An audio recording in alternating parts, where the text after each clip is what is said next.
এই বাড়িতে থাকার কোনো পরিস্থিতি নেই, তারপরও থাকতে হয় তাদের। আসলে এখানে ঢুকাই যাচ্ছে না। এই দেখছেন, আমার কিন্তু ঢুকতে অনেক কষ্ট হচ্ছে। এখনো এই পরিবারের কোনো ঈদের কোনো আমেজ নেই, আনন্দ নেই।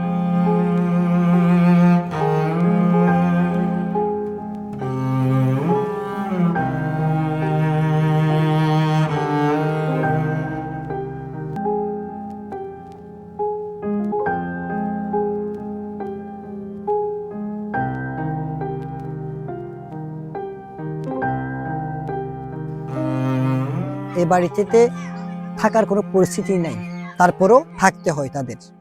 তার স্বামী একজন রিক্সা চালক, দিনে এনে দিনে খায়।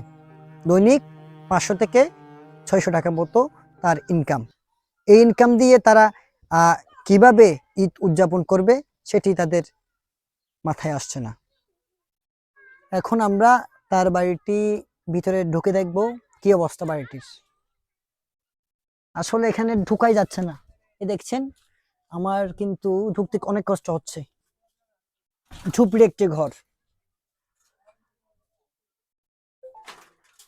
এখানে আপনারা দেখছেন, আমার দাঁড়ানোর মতো কোনো পরিস্থিতি নেই। এখানে দেখতে পাচ্ছেন খুব ছোট একটি ঝুপড়ি ঘর। এখানে দেখতে পাচ্ছেন আপনারা সমুদ্রের গর্জনে ভিন্ন স্বাদের সামুদ্রিক খাবারের ভরপুর আয়োজন উপভোগ করতে আজই চলে আসুন প্যাসিফিক বিচ লাউঞ্জ ক্যাফে কক্সবাজারে। রান্নাঘরটি আমরা একটু দেখাতে চাই। যেখানে তারা রান্না বান্না করে থাকেন, এটি হচ্ছে তাদের রান্নাঘর। এখানে তারা কিন্তু রান্না বান্না করে খাওয়া দাওয়া করেন আর কি। এটিও একটি হচ্ছে তাদের থাকার রুম। এটি দেখতে পাচ্ছেন আপনারা। এখানেই তারা আসলে ঘুমায়। একজন সুস্থ মানুষ এরকম একটি ঝুপড়ি ঘরে থাকার মতো আসলে কোনো পরিস্থিতি নেই।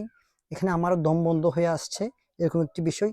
তারা কিভাবে এখানে থাকে সেটি হচ্ছে আসল কথা।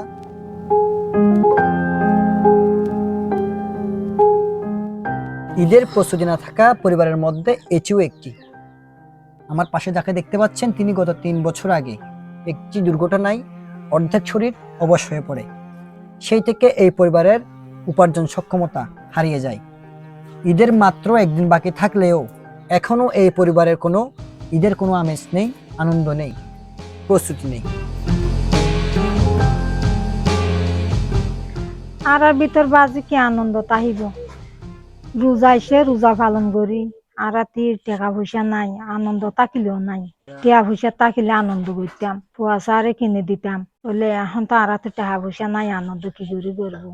পুয়াগো অসুস্থ, আর মাইয়া আগুয়া ছেলে দু ঘুরা ঘুরা আর ফুয়াইনার বাতাম নাই। গাছরি মারা গিয়ে মাইও গো মারা গিয়ে তাই কষ্ট করি মানে টেম্পো বাই দারবা হাড়ি ভাত খাই চলি। দুঃখ করে দিলাম মানুষ নেই।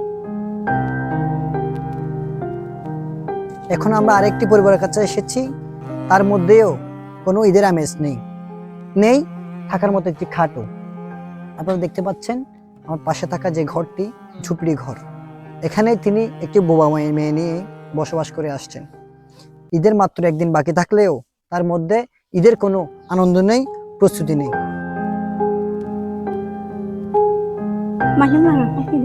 কষ্ট করে হয় বাইরে নাই কিছু নাই। আর দুজন আছে দেখি আবার কিও নাই।